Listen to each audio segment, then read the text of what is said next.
I'll say this.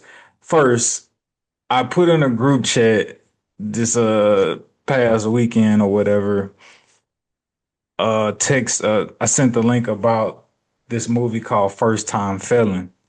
And the leading actor in it is Omar Epps. And so this movie, I had seen like a random clip of it on Instagram, and I was just like drawn to like, oh, this looks interesting. Um, I want to watch it, so I happened to be able to find it on YouTube. Came out in 1997, and I don't know if this was the director's intent or the writer's intent of the movie, but this movie has a very powerful messaging, or at least it spoke loudly to me. And I just want to bring it to the pod in hopes that it can encourage or bless somebody else who may need to hear it. But if not, then I guess it was just for me. But nonetheless, right? So this movie, the setup of this movie is Omar Epps, he gets caught up in the streets, has to go to jail, but because he's a first time felon, he can opt out of actually serving time in prison and go to like a boot camp detention center type setup. He does that for five or so, 4 months or whatever, what have you. And once he gets out, he's now faced with whatever, with what all convicts are faced with in terms of trying to get back into the free, get back adapted to the world and trying to find a way legitimately. But it seems like you can't really break through in terms of finding a job due to your record, right? So Omar Epps, if he gets out of the boot camp, gets back into the real world. He's knocking on door after door after door after door after door after door, trying to find a job, trying to get work. Hey, I will literally do anything. I'm trying my best to stay on the straight and narrow path and stay away from the streets and not turn back to the streets. People are literally dying and dying. Like he had a partner who he ran the streets with. Um, who literally died in his hands because like that's just how treacherous and that's how close he was and that's how easy of access he had to just go back to the streets and do what he needed, to do what he needed to do to try to, make a living. So he reaches a point where he's lost all hope. He's given up, but instead of being like, forget it, I'm gonna just go back to the streets, he's so committed and he's fighting so hard not to go back to the streets. He turns suicidal. Ultimately, he doesn't commit suicide, but what led him to that point wasn't necessarily, I mean, it wasn't just him not being able to find a job. It was just like the accumulation of no's on top of no's on top of no's on top of no's. And there was this one scene in the movie where he's expressing and venting to his mama, and his mama like, yo, something gonna work itself out. Like you just gotta stay committed, stay down. And so he gets this job interview, goes on this job interview, and he's basically pouring his heart out to like this, career source employment lady. He's pouring his heart out to her by like, look, this is what I've done, this is what I've been through, but this is who I am today. Ma'am, again, I will literally do anything. Do you have anything for me? While he's saying that, the lady looks down at this clipboard that she has, and on the clipboard, you clearly see plain as day, there's a help wanted sign, looking for work, no experience needed, so on and so forth, moving, hauling cinder blocks. As he's pouring his heart out to her, once he gets done, this lady having the means to say, hey, this place here is hiring, she looks him square dead in his eye and says, hey, I'm sorry, but we don't have nothing right now. Then from there, it transitions into him becoming suicidal. but he luckily doesn't succumb to that, and he just continues to trot along trying to find a job.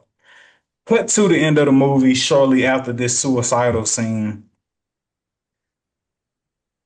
It doesn't show it, but it just gives you like the ending credits of, hey, so and so ended up finding a job. And so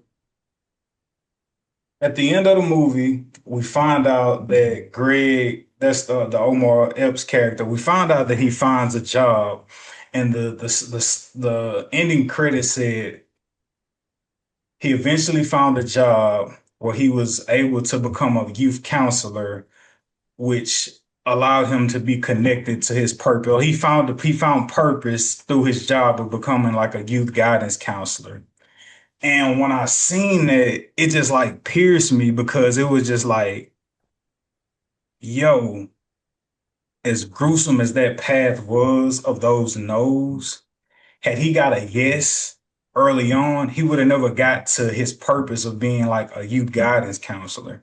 Had he had that lady been like, hey, we actually do got this job for you to haul cinder blocks, he would have more than likely stopped searching for work because he been like, all right, I finally got a job. And he would have never actually got to his purpose. And I just thought that it was real powerful how the negative connotation that's in life that's placed around having no's thrown at you, but the no's really eventually worked itself all together for the good, as the scripture says, which led him to his purpose.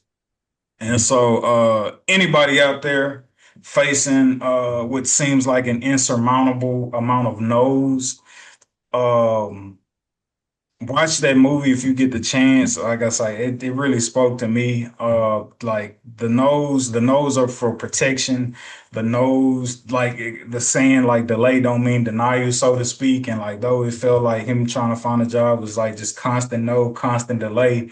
Um, like the nose are for protection. A lot of times like I say, the nose could be whatever negative fixation is placed on in like the world of today. But there's a blessing in the no, essentially, is what I got from it. Like there's a blessing in the no. Like a no don't mean, yeah, I'll leave it at and there's a blessing in the no. And I feel that's what I got from watching that movie first time feeling.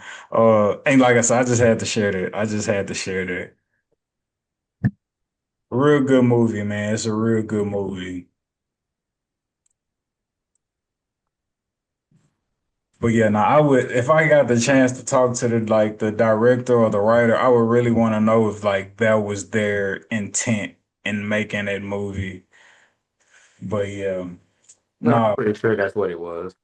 I'm Pretty glad he hit sure. home, man, even though you're not a first time felon or felon at all. right.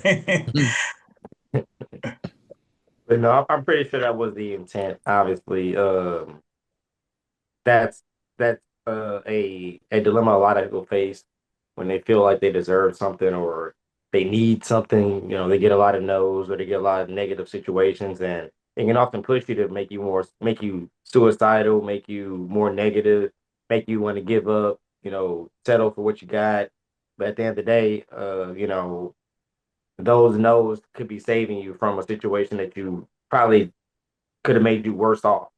So I definitely agree with that. And you know, I have a bit of experience with that as well. You know, I thought that, my previous job that I'll be able to, advance there. But looking in retrospect, it's like, yeah, I dodged a bullet, like but we got advanced there. I feel like I would have been stuck there and it would have gotten worse because I would have felt that I got what I wanted and now I have to show appreciation for what I got. And I think that ties back into it as well. Like if old dude would have got a job earlier and at the point of life that he was at, anything he would have got, he was going to be overly appreciative of. So if he was a fry cook at KFC, he was going to be overly appreciative of being a fry cook at KFC. You know what I'm saying? No matter what the pay is, like I got a job, like I got to start, like I'm gonna go hard at this. So he could have ran the train up, ran a train, pause, or excuse me, guys. Uh, worked its way up the ladder, if you would say, as far as as far as the Whoa. hierarchy.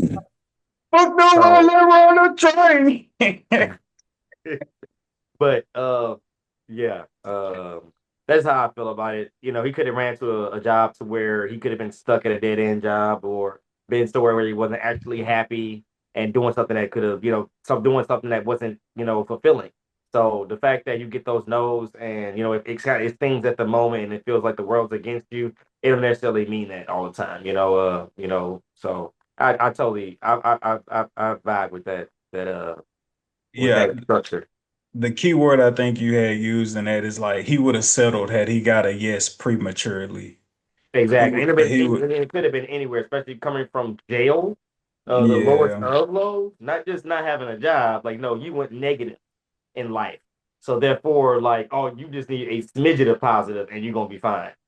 Especially if, you got the second chance you want and you actually are appreciative.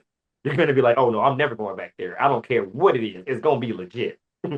So yeah.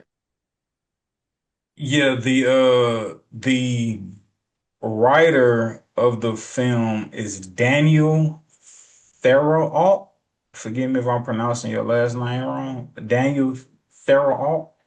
And the director is Charles S. Dutton. Great film in my opinion. The doors of the pod are open.